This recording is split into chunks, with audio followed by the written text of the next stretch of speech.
les amis, n'hésitez pas à mettre le petit pouce bleu, abonnez-vous et surtout commentez la vidéo, c'est très important. Il y a aussi les streams TPMP du lundi au vendredi à partir de 20 h sur Twitch. Le lien est dans la description et abonnez-vous à mon Instagram. Sur Twitter, Jean Messia il a glissé, ouais j'ai vu son tweet. Je me demande pourquoi il y a Jean Messia sur ma TL. Je suis même pas abonné à ce gros racelard. T'es là, j'ai les tweets de Jean Messia sur ma TL. J'ai rien demandé gros, j'ai rien demandé. C'est en boucle. Ah ouais les gars, vous connaissez pas les médias de masse hein. C'était comme ça du matin au soir. Il est 19h50 du matin au soir. Putain c'est dinguerie. On va écouter le journal de TF1 les mecs exceptionnellement ce soir à 19h58 à peu près. On va écouter TF1 juste pour le résumé et le récit de cette histoire qui est assez folle quand même. L'évangélisme face à la détresse humanitaire mondiale, à ce moment-là, à terme, c'est la liberté d'aller et venir au sein de l'Europe qui sera en danger.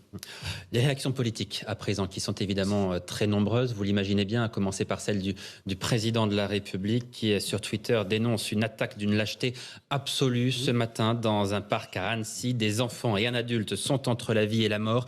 La nation est sous le choc. Nos pensées les accompagnent ainsi que leurs familles et les secours mobilisés. Voilà pour l'expression présidentielle. L'ancien président François Hollande, à son tour, lui, se dit profondément bouleversé par l'effroyable attaque perpétrée dans un parc à Annecy ce matin. Toutes mes pensées accompagnent les victimes, leurs parents, leurs proches et les services de secours mobilisés à leur côté. Nicolas Sarkozy, enfin, qui parle d'un acte aussi inqualifiable qu'impardonnable.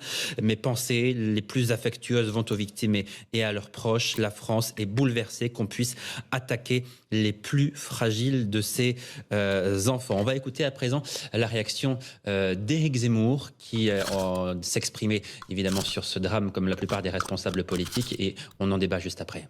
Oui, il y a un problème de frontières au sein de Schengen, mais on le sait depuis le début qu'il y a ce problème-là. Alors, il faut absolument trouver une solution. Soit on ferme les frontières dans le cadre de Schengen, soit on trouve des solutions entre pays européens. Je comprends très bien qu'on continue cet accord entre nos pays européens de Schengen, mais dans ce cas-là, il faut garantir toutes les mesures de sécurité. Si les mesures de sécurité ne sont pas prises, il faut prendre les conclusions politiques et protéger d'abord notre peuple. Bon, prendre les conclusions politiques, Éric Zemmour qui parle à nouveau d'un francocide. Il dit c'est un francocide qui a été commis aujourd'hui. Jean-Michel Fauvergue, est-ce que vous êtes d'accord avec cette expression? Non, je laisse l'usage de ce terme-là, mais la réalité des choses... Pourquoi vous ne le partagez pas, ce terme? Parce que déjà, vous avez des victimes qui ne sont pas françaises dans les victimes, pour commencer. Ensuite, on n'est pas dans un attentat terroriste islamiste traditionnel pour lequel Éric Zemmour s'est beaucoup prononcé. L'enquête nous dira dans quel cadre on est. C'est une tentative d'assassinat. Si on est sur un dément ou si on est sur autre chose. Mais ce qui est clair et qui est exact, c'est que et là, je suis d'accord avec la première partie de ce que dit Zemmour, c'est qu'il faut trouver des solutions pour se protéger dans le cadre Schengen. Il ne rejette pas le cadre Schengen, Éric Zemmour. Donc il faut se protéger dans le cadre Schengen, déjà au départ, qui n'est pas toute l'Europe d'ailleurs, et qui n'est pas que l'Europe, puisqu'on a la Suisse aussi dans le cadre Schengen. Donc il faut qu'on se protège dans le cadre Schengen, qu'on se protège beaucoup mieux, et ensuite ou en même temps, qu'on se protège aux frontières de toute l'Europe, de l'Union européenne. Et pourquoi c'est pas considéré comme un attentat terroriste? Alors c'est qualifié en tentative d'assassinat parce que le mec est venu en France légalement, si je dis pas de bêtises. Ils avaient montré le profil du suspect. Il est venu en France par la Suède, je crois, et de manière légale, tout à fait légalement. Et en plus de ça, quand il a attaqué ses enfants, il n'y avait pas de revendication politique. Vous savez que quand il y a un attentat, il y a derrière un message politique à faire passer, et ça, c'est qualifié en termes d'attentat. Donc, il y a la définition qui est disponible sur Internet, mais là... Est-ce qu'il y a une motivation politique de dire au nom de Jésus-Christ? Je sais pas les mecs, hein. je sais pas. Et alors Mohamed Merah il était français. Le truc les gars c'est que tu peux faire un attentat même en étant français, mais dans le cadre de Mohamed Merah qui a prêté allégeance je crois à l'État islamique, c'était pas la même chose. Attends, on parle de Mohamed Merah parce que j'ai pas envie de confondre. Mohamed Merah, terroriste islamiste, Al-Qaïda pardon, allégeance à Al-Qaïda, pas à l'État islamique. Donc là on est vraiment dans dans un cadre politique, donc revendication politique, donc / attentat. Mais là, je sais pas. Moi, j'ai envie de dire que c'est une tentative d'assassinat. Donc, à vous de qualifier ça comme vous le souhaitez, les mecs. Moi, je sais juste qu'il y a des enfants entre la vie et la mort et un adulte. Et faut qu'ils guérissent, quoi. Hein. C'est tout. Hein. Attends, on va écouter la réaction de Eric Nolot. Et ensuite, on va aller regarder le journal de TF1 pour évidemment le récit de cette journée. Alors, j'écoute juste Eric Nolot vite fait. Les grands bonhommes de CNews. Parfaite, loin de là. Non, mais on a beaucoup de mal à faire l'Europe de l'asile, hein, l'Europe de l'immigration. Chacun voit un peu son avantage ou son désavantage dans les projets de réforme. Et écoutez, ça, à chaque fois, c'est un langage terrible à tenir, mais je le fais quand même.